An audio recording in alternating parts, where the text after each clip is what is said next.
Hello students, myself doctor Yashraj Pardeshi from academy of biology. आज के lecture में हम पहले पढ़ेंगे about translation. So what is translation? It is the process of polymerisation of amino acids to form proteins. It occurs in cytoplasm in both prokaryotic cell and eukaryotic cell. Okay, तो DNA से RNA बनता है वो transcription, और RNA से बाद में जो प्रोटीन बनते हैं वो है ट्रांसलेशन। ठीक है। So what is polysomes? Polysomes are helical or rosette groups of ribosomes which are held together by a single mRNA during translation या protein synthesis. So the ribosomes, बहुत सारे ribosomes single mRNA से जुड़कर polysomes नाम का structure बनाते हैं. The two subunits of ribosome come together only at the time of protein synthesis, and this concept is known as association, and they are joined with the help of magnesium. ठीक है, अभी हम next page पे देखते हैं। दोनों सब unit जो कंबाइन हो जाते हैं यूकैरियोट में बन जाता है वो 80S राइबोसोम, और प्रोकैरियोट में 70S S is Svedberg unit. उनमें स्ट्रक्चर्स होते हैं जैसे channel for mRNA, exit tunnel जो आगे हम देखेंगे, for passage of newly synthesised polypeptide is present on larger subunit. It has 3 reactive sites P, A and E. P site is formed by 2 subunit and it is called peptide transfer site or donor site. A site is situated on a larger subunit and is called as amino acid or acceptor site. E site is called exit site. तो अभी हम slide के मदद से ये तीनों site देखते हैं। तो आप यहाँ देख सकते हो E साइट, फिर P site peptidyl transfer site और amino acid A site.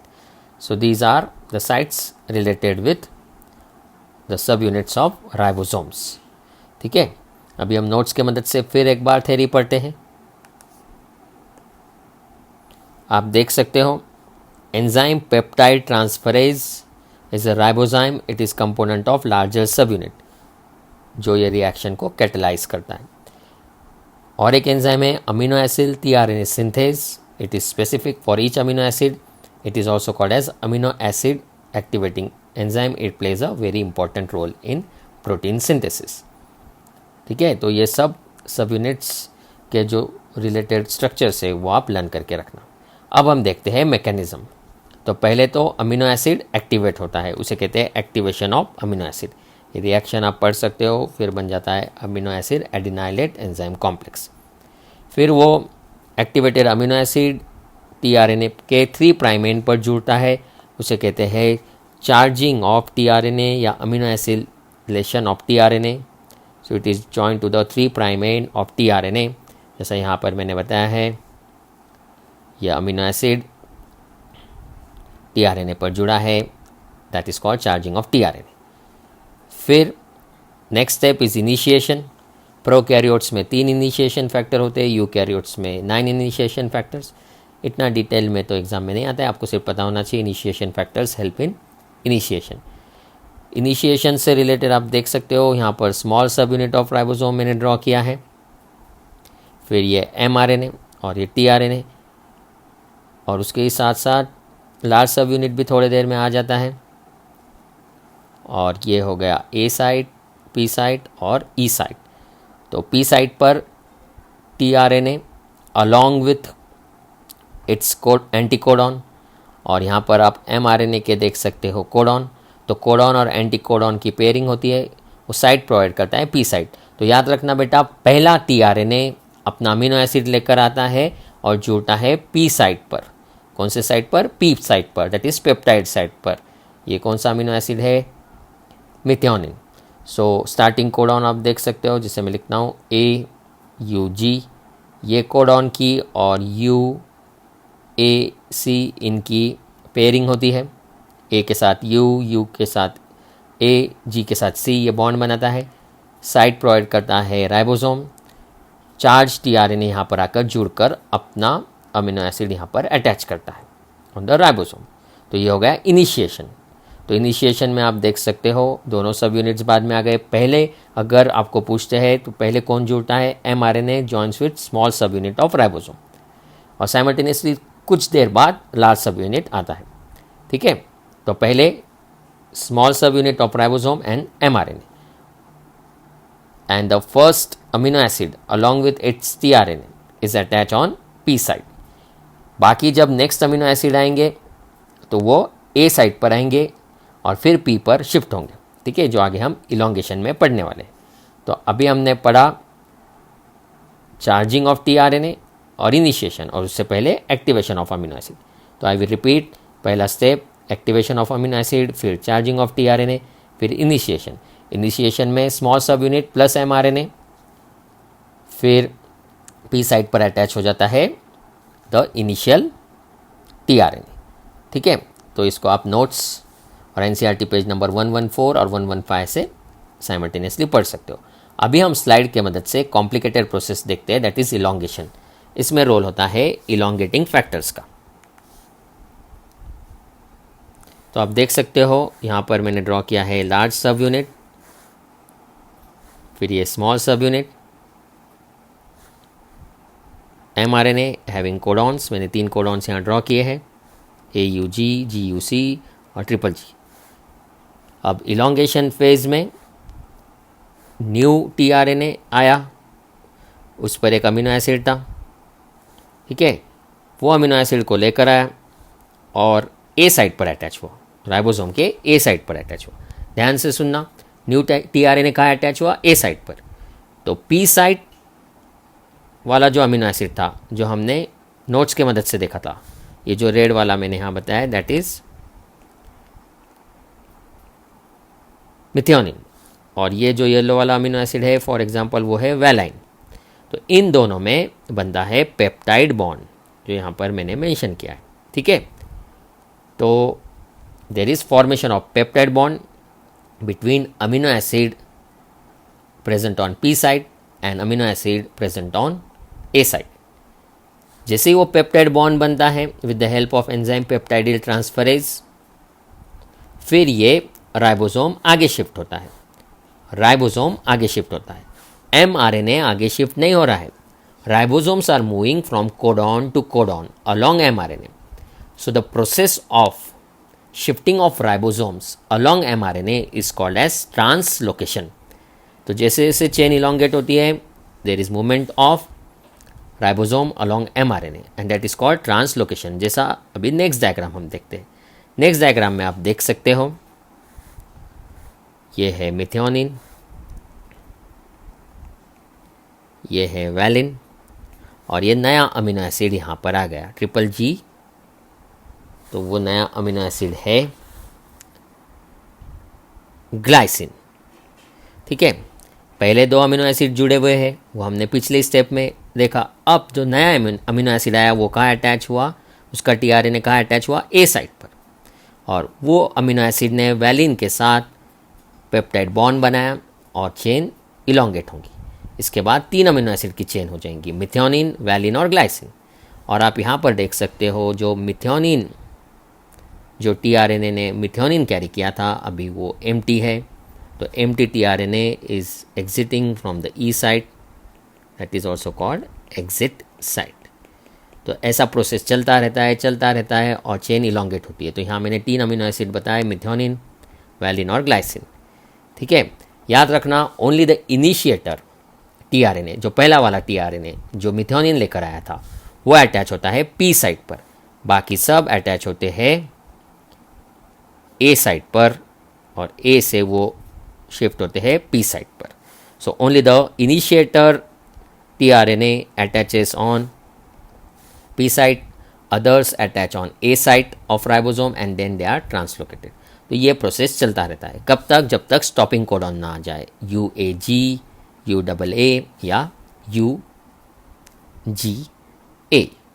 जब भी स्टॉपिंग कोडॉन आ जाते हैं तो फिर वो रिकॉग्नाइज नहीं होती है चेन, मतलब वो चेन आगे नहीं बढ़ पाती है, कोई टीआरएनए कोई अमीनो एसिड को लेकर नहीं आता है और चेन टर्मिनेट हो जाती है, उसे हम कहते हैं टर्मिनेशन, ठीक है। तो 3 स्टेप्स कौन सी है? इनिशिएशन, फिर इलोंगेशन और फाइनली टर्मिनेशन। टर्मिनेशन के लिए लगते हैं रिलीज फैक्टर्स, ठीक है। तो release factors help in termination of protein synthesis. फिर पी साइड टीआरएनए भी हाइड्रोलाइज हो जाता है और राइबोसोम्स भी डिसोसिएट हो जाते हैं। तो दैट इज़ अबाउट टर्मिनेशन। तो ये है about protein synthesis, that is translation. अभी हम इसमें और एक सवाल पूछते हैं नीट में, that is what is UTR, जो एनसीईआरटी में भी लिखा है। UTR are untranslated regions, they are present at both 5' end and 3' end of mRNA। 5' end में बिफोर स्टार्ट कोडॉन, मतलब यहाँ पर जो मैं मार्क करके आपको बताता हूँ यहाँ पर, और 3' end में यहाँ पर, ठीक है। तो यहाँ पर प्रेजेंट होते हैं जो मैंने मार्क करके बताया, UTR. So UTRs are present at both 5' end before start codon and at 3' end after stop codon on mRNA। They are require for efficient translation process.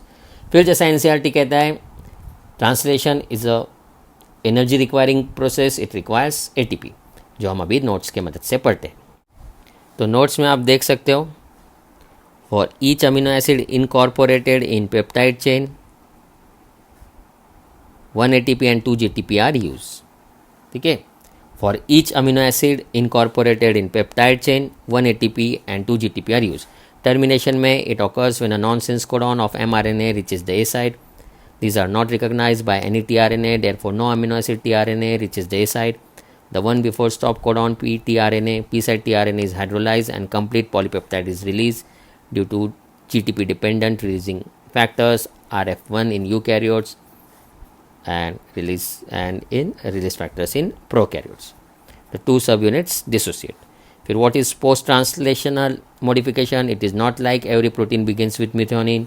Methionine is removed after translation from peptide chain at times. हर बार ऐसा नहीं है कि आप मिथोनिन लगता ही है हर protein को, तो इसलिए मिथोनिन को रिमूव करते हैं, उसको कहते हैं पोस्ट ट्रांसलेशनल मॉडिफिकेशन।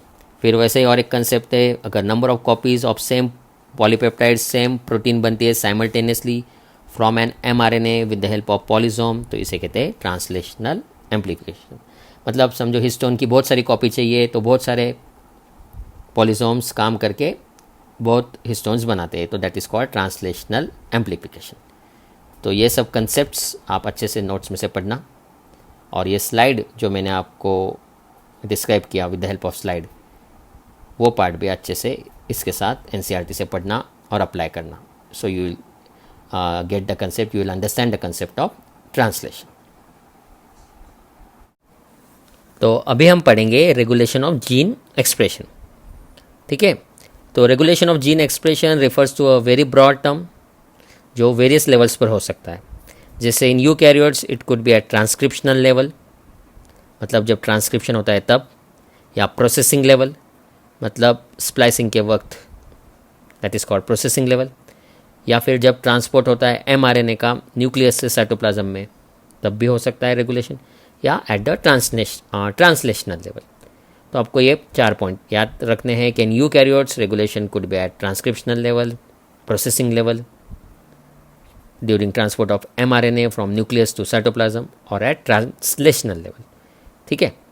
लेकिन हमें अभी यहाँ पर लैकोपेरॉन पढ़ना है। लैकोपेरॉन इज रिलेटेड विद, हम यहाँ पर पढ़ेंगे लैकोपेरॉन इन ई कोलाई, ठीक है। वो पढ़ने से पहले आपको 1-2 पॉइंट्स में डिक्टेट करता हूँ जो आप लर्न करके रखना। In prokaryotes control of the rate of transcriptional initiation it's the predominant site. तो कौन सा प्रीडोमिनेंट साइट है जीन एक्सप्रेशन का प्रोकैरियोटिक सेल में? रेट ऑफ ट्रांसक्रिप्शनल इनिशिएशन को कंट्रोल करना, ठीक है।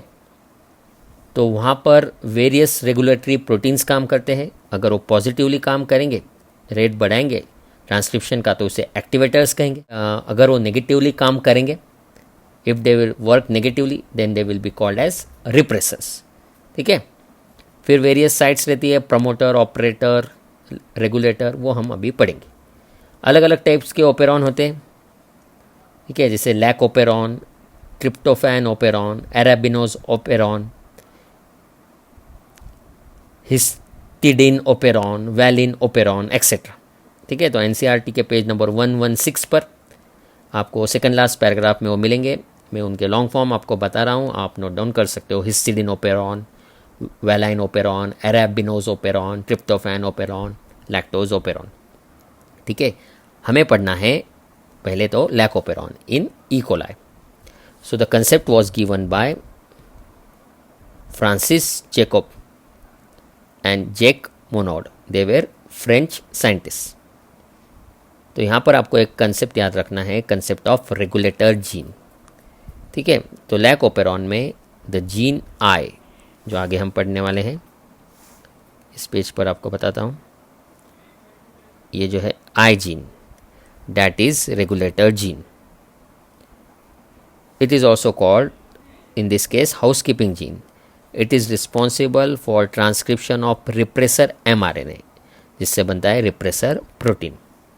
ठीक है, तो यहाँ पर हम देख लेते हैं with the help of diagram. तो ये जो आई जीन है वो बनाता है रिप्रेसर mRNA और उससे बनता है रिप्रेसर प्रोटीन। ठीक है, बाकी आप जीन देख सकते हो, प्रमोटर, फिर ऑपरेटर, फिर Z, Y और A। तो ये जो तीन है Z, Y और A, these are structural genes, जैसा मैंने यहाँ पर मेंशन किया है। There are 3 structural genes, Z, Y and A. Z codes for the enzyme beta galactosidase, which is necessary for hydrolysis of lactose. Y codes for permease, which is responsible for entry of lactose into the cell. Okay, it is responsible for entry of lactose into the cell. यहाँ पर आप modification कर सकते हो. And A codes for trans-acetylase, which is responsible for transfer of N-acetyl group from acetyl-CoA to beta-galactosides. ठीक है, अब हमने देखा आई जीन कौन सा mRNA बना रहा है, रिप्रेसर mRNA।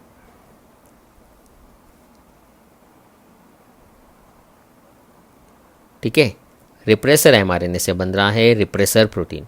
आप देख सकते हो रिप्रेसर प्रोटीन जाकर ऑपरेटर रीजन को ब्लॉक कर रहा है। नॉर्मली ऑपरेटर रीजन को रिप्रेसर प्रोटीन ब्लॉक कर रहा है, इसलिए हम कहते हैं normally operon is in switch off state. क्यों? क्योंकि Z, Y और A जीन का फर्दर ट्रांसक्रिप्शन नहीं हो पा रहा। The structural gene Z, Y and A are not transcribed. Why? Because the operator region is blocked by repressor protein, and repressor protein is synthesized due to repressor mRNA, and repressor mRNA is transcribed from the gene known as I gene. So this is the normal condition, जैसा मैंने notes में भी mention किया है। repressor protein normally binds to operator and stops further transcription because the new or the RNA polymerase can't bind. So that is switch off. तो normally lactose operon is in switch off condition. अब हम देखते हैं अगर lactose रहता है तो क्या होता है। तो जैसा यहाँ पर मैंने मेंशन किया है, इंड्यूसर लैक्टोज, अगर लैक्टोज रहता है तो वो ये रिप्रेसर प्रोटीन को ब्लॉक कर देता है। तो हम लिखते हैं इट इनएक्टिवेट्स द रिप्रेसर। अब आप देख सकते हो ओ जीन या ऑपरेटर रीजन इज अनब्लॉक, इसलिए Z, Y और A जीन का ट्रांसक्रिप्शन हुआ और बना, आप देख सकते हो, लैक mRNA, और लैक mRNA का ट्रांसलेशन हुआ और बने 3 प्रोटीन्स, बीटा गैलेक्टोसाइडेज, परमिएज और ट्रांस एसिटाइलेज। ये प्रोटीन एंजाइम्स बने। कब? जब लैक्टोज था। तो लैक्टोज जैसा यहाँ पर मैंने मेंशन किया है, it's inducer, it will react with the repressor and it will inactivate the repressor. That's why we call lack operon of E. coli as inducible system. ठीक है, तो आपको नीट में सवाल आएगा, normally this operon is switch on या off, तो you will say it is switch off. Then how it is switch on? It is switch on by lactose. तो अगर ई कोलाई के सेल में लैक्टोज अवेलेबल है तो lactose repressor protein को block कर देता है, इसलिए फर्दर ट्रांसक्रिप्शन हो पाता है, लैक mRNA बनता है और उसका ट्रांसलेशन से बनते हैं बीटा गैलेक्टोसाइडेज, परमिएज और ट्रांसएसिटाइलेज। तो ये तीनों जीन और उनके स्पेसिफिक ट्रांसलेशन प्रोडक्ट्स आपको पता होना चाहिए। ठीक है, फिर जैसा NCERT कहता है, कुछ लैक्टोज तो पहले से सेल में होना ही चाहिए, तो ही ये लैक्टोज ओपेरॉन काम कर सकता है। ठीक है, फिर बीटा गैलेक्टोसाइडेज क्या करेगा? लैक्टोज को ब्रेक करेगा। तो लैक्टोज ब्रेक होगा ग्लूकोज और गैलेक्टोज में फिर ग्लूकोज को ई कोलाई रेस्पिरेशन के लिए यूज़ करके एटीपी तैयार करवाएगा। परमेज के मदद से और नया लैक्टोज सेल में आएगा, ठीक है, फिर वो और इंड्यूसर बोलकर काम करेगा और ट्रांसएसिटिलेज ट्रांसफर ऑफ ग्रुप में काम करेगा। तो इससे मेटाबॉलिज्म फास्ट होगा, ई कोलाई को एनर्जी मिलेंगी और उसकी ग्रोथ होगी। So that is lactose operon in E coli. तो इस रेगुलेशन को कहते हैं regulation of lac operon by repressor is refer to as negative regulation. क्यों? क्योंकि रिप्रेसर ब्लॉक कर रहा था, तो स्विच ऑफ होने के कारण उसको नेगेटिव रेगुलेशन भी कहते हैं। उसे स्विच ऑन करना है तो क्या लगता है सेल के पास लैक्टोज। एक बार सेल के पास लैक्टोज आ गया कि आगे की प्रोसेस आसानी से हो सकती है और नया लैक्टोज अंदर आता है और आसानी से लैक ओपेरॉन इंड्यूस हो जाता है, ठीक है। सो that is about lactose operon.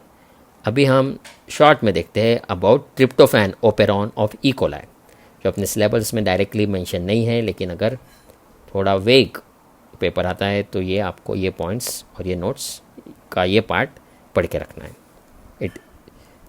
It is normally switch on. तो जैसे यहाँ पर रेगुलेटर जीन ने बनाया अपोरिप्रेसर, और अपोरिप्रेसर इट्स अ इनएक्टिव रिप्रेसर।